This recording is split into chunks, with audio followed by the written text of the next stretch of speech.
Cəmiyyətə açıqca hörmətsizlik ifadə edən hərəkətlərin edilməsinə görə məsuliyyət müəyyənləşəcək. Bu, Prezident İlham Əliyevin təsdiqlədiyi informasiya, informasiyalaşdırma və informasiyanın mühafizəsi haqqında qanuna təklif edilən dəyişiklikdə əksini tapıb. Qanuna əsasən kütləvi nümayiş etdirildiyi halda ictimai mənəviyyatı təhqir edən, cəmiyyətə açıqca hörmətsizlik ifadə edən hərəkətlərin edilməsinə, yəni əxlaqsız ifadələrin səsləndirilməsinə və ya belə məzmun təəssüratı yaradan jestlərin edilməsinə, yaxud insan bədəninin hissələrinin əxlaq normalarına və milli mənəvi dəyərlərə zid formada göstərilməsinə dair məlumatlara görə şəxsən məsuliyyət müəyyənləşdiriləcək. Millət, deməli, dövlətin tapşırığı ilə 15-2026-cı ildə şəxsən də cənab prezidentimiz bunu təsdiqləyib və tapşırıq verib ki, konstitusiyamıza, yəni maddələrə əlavələr olunub ki, sosial şəbəkələrdə əxlaqsız danışanlar, etiqanı, milli dəyərləri korlayan insanlar, məsələn, ədəbsiz geyinən insanlar, hansı ki, TikTokun 60%, yəni söhbət qadınlardan gedir, 60% sosial şəbəkə istifadəçiləri sırf əxlaqsızlıqla məşğuldur. O 40% də ki, təbii ki, Allah onları qorusun, Allah qeyrətli qadınlarımızı qorusun. Söhbət bu əxlaqsızlardan gedir. Görün bunlar nə edəcəklər? Bu qərardan sonra nə edəcəklər? Harda özünüzə müştəri yığacaqsınız? Harda özünüzə jeton atdıracaqsınız? Harda lütlənəcəksiniz? Harda? Düzdür, sizin lütlənən yerləriniz çoxdur. Çox yerlər var. Siz əlacınız olsa küçənin ortasında da lütlənib, orada özünüzə məşğuliyyət taparsınız. Təbii ki, onsuz geyiminizdə elə çöl bayır sizin üçün, yəni eynidir. Sadəcə mən alqışlayıram da, vallahi deyirəm, bu dövlətin bu qərarını alqışlayıram şəxsən.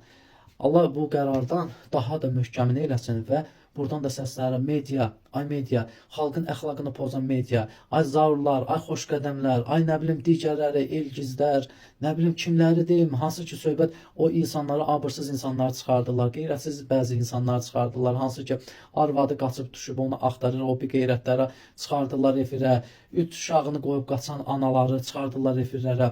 Bax, inşallah bu qərarlardan bir gün sizə də var. Darıxmayın, mən demişəm, onsuz media sizin sonunuz gəlib. İnşallah dövlətin o səbir kasası deyilən bir şey var ya, o daşır. Yəni fikirləşməyin ki, elə bugünkü hansısa bir kütlə sizi sevir, alqışlayır. O sizi elə o bambıllar var ya, o hansı ki sizi alqışlayırlar. Ay xoşqədəm belə gəldi, ay zar halal olsun, ay elgis halal olsun. Otururlar gözlərini 70 yaşında adamlar var ki, otururlar sizlərə baxırlar. Bax onlara deyim mənim əsasda sözüm. Mən bilirəm ki, sizin verilişlərə heç cavanlar baxmır. Sadəcə sızır da bu sosial şəbəkələrə. Yəni onlar maraqlıdır ki, sizdən nə zövq alırlar. Yəni milli dəyərinə hörmət qoyan, Azərbaycan xalqına hörmət qoyan, sizin verilişlərdən nə ləzzət alırlar, nə zövq alırlar. Ay xoşqədəmlər, ay zaurlar, ay elgizlər, nə bilim, kimlər. Yəni əgər siz bugünkü gün xalqın əxlaqını pozursunuzsa, milli dəyərləri pozursunuzsa, inanın Allaha ki, bir gün dövlət sizə də qadağa qoyacaq. Yəni onu bilin. Bu sosial şəbəkələr dövlətimizə xidmət üçün, xalqımıza faydalı şeylər üçündür.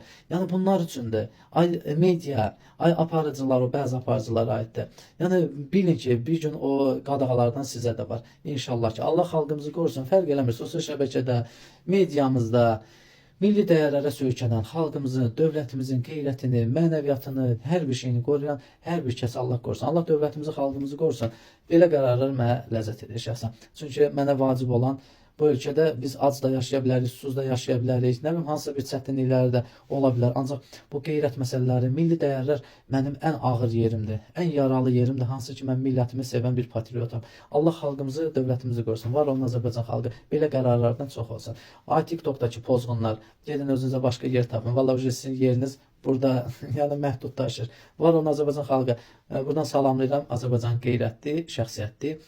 Sosial şəbəkələrdə hər yerdə dilinə, hərəkətinə, geyiminə fikir verən ləyaqətli, qeyrətli insanlara. Var olun Azərbaycan xalqı.